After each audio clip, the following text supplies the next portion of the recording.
Hello दोस्तों, आज यहाँ डिस्कशन का टॉपिक डी डॉलराइजेशन या डी डॉलरीकरण है। डी डॉलराइजेशन यानी वैश्विक व्यापार में वित्तीय लेन देन और व्यापार में अमेरिकी डॉलर की भूमिका को कम करना है, जिसकी बात पहले से ही कई क्षेत्रीय और अंतर्राष्ट्रीय संगठनों द्वारा उठाई जा चुकी है। हालिया घटना में ब्रिक्स देशों द्वारा, जो कि भारत, चीन, रूस जैसे उभरते और विकासशील देशों का एक संगठन है, आपसी व्यापार में डी डॉलराइजेशन यानी अपनी स्वयं की मुद्रा को अंतर्राष्ट्रीय व्यापार में उपयोग करने के संबंध में है। जिसके बाद अमेरिका के नवनिर्वाचित राष्ट्रपति डोनाल्ड ट्रंप ने धमकी दी है कि अगर ब्रिक्स देश डी डॉलराइजेशन के लिए दबाव डालते हैं और ऐसी किसी मुद्रा को पेश करते हैं जो अमेरिकी डॉलर को चुनौती दे सके, तो वे उन देशों पर 100% टैरिफ लगा देंगे। इसी क्रम में अब भारतीय रिजर्व बैंक के गवर्नर ने कहा है कि भारत डी डॉलराइजेशन का प्रयास नहीं कर रहा है, बल्कि घरेलू मुद्राओं में लेन देन को बढ़ावा देने के हालिया उपायों का उद्देश्य भारतीय व्यापार को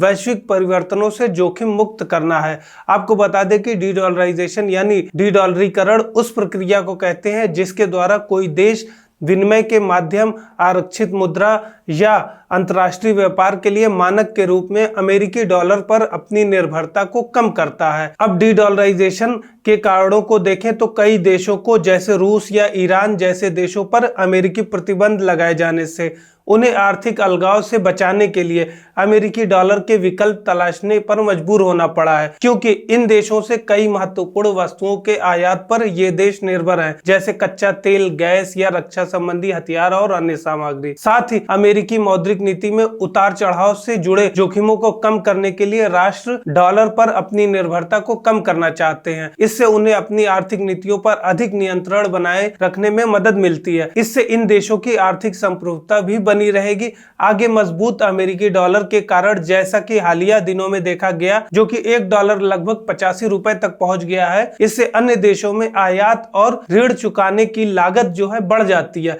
जिसका भुगतान अधिकतर डॉलर में किया जाता है, जिससे उनके सामने आर्थिक चुनौतियां बढ़ सकती हैं। साथ ही अभी वैश्विक व्यापार में चीन जैसी अन्य प्रमुख अर्थव्यवस्थाओं के उदय के कारण अंतर्राष्ट्रीय व्यापार में उनकी मुद्राओं का भी उपयोग बढ़ा है। इसी कारण ब्रिक्स देशों ने सदस्य देशों के बीच व्यापार को अधिक सुविधाजनक बनाने और डॉलर पर निर्भरता को कम करने के लिए एक साझा मुद्रा की संभावना पर चर्चा की थी। अभी तो कुछ ऐसे भी देश हैं, जैसे वेनेजुएला, अल सल्वाडोर, जो क्रिप्टो करेंसी को भी वैकल्पिक मुद्रा के रूप में देख रहे हैं। अब डी डॉलराइजेशन के लाभ को देखें तो ये अन्य मुद्राओं या मुद्राओं की एक टोकरी का उपयोग करके अमेरिकी डॉलर पर निर्भरता को कम करने में मदद करता है, जो अमेरिका में हो रहे आर्थिक और राजनीतिक परिवर्तनों के प्रभाव को उनकी अपनी अर्थव्यवस्थाओं पर कम करने में भी मदद कर सकता है। साथ ही देश मुद्रा में उतार चढ़ाव और ब्याज दर में परिवर्तन के प्रति अपने जोखिमों को कम कर सकते हैं, जिससे आर्थिक स्थिरता में सुधार करने और वित्तीय संकटों के जोखिम को कम करने में मदद मिल सकती है।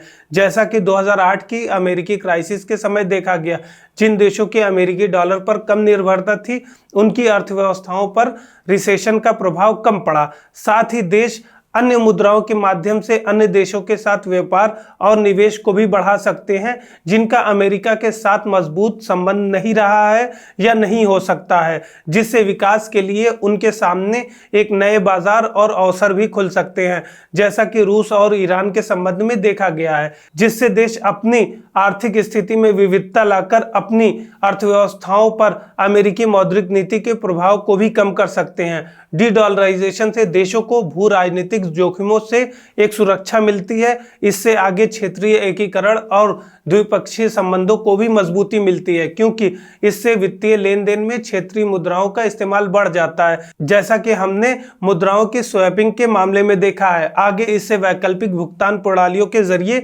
नए बाजार और सेवाएं भी खुल सकती हैं। अब अगर हम डी डॉलराइजेशन के लिए प्रमुख चुनौतियों को देखें तो डॉलर की वर्तमान वर्चस्वता अहम बिंदु है, क्योंकि अमेरिकी डॉलर अभी भी अधिकांश अंतर्राष्ट्रीय लेन देन के लिए प्राथमिक मुद्रा बना हुआ है। आज डॉलर दुनिया भर में विदेशी मुद्रा भंडार के मूल्य का 58% का प्रतिनिधित्व करता है। यूरो, जो कि दूसरी सबसे अधिक इस्तेमाल की जाने वाली मुद्रा है, इसका केवल 20% हिस्सा है। अगर बैंक ऑफ इंटरनेशनल सेटलमेंट की माने तो बैंकों के 60% विदेशी मुद्रा संबंधी दावे डॉलर में किए गए हैं। दूसरा, किसी वैकल्पिक मुद्रा में विश्वास की कमी, क्योंकि सभी अन्य मुद्राएं किसी न किसी पर्टिकुलर ब्लॉक से संबंधित है, जैसे युआन पर चीन का प्रभुत्व और यूरो का अधिकतर केवल यूरोपीय देशों में ही प्रचलन देखा गया। तीसरा, व्यापार और वित्तीय बाजारों में डॉलर की गहरी पैठ के साथ गहरा विश्वास अभी भी बना हुआ है, जो कि किसी अन्य मुद्रा में नहीं देखा गया है। ये लगभग पूरे विश्व में निर्बाध रूप से मान्य मुद्रा बनी हुई है। इससे हमारे यूपीएससी एग्जाम में मुद्राओं से संबंधित वैश्विक लेन देन या वैश्विक व्यापार के संबंध में प्रश्न आने की ज्यादा संभावना है।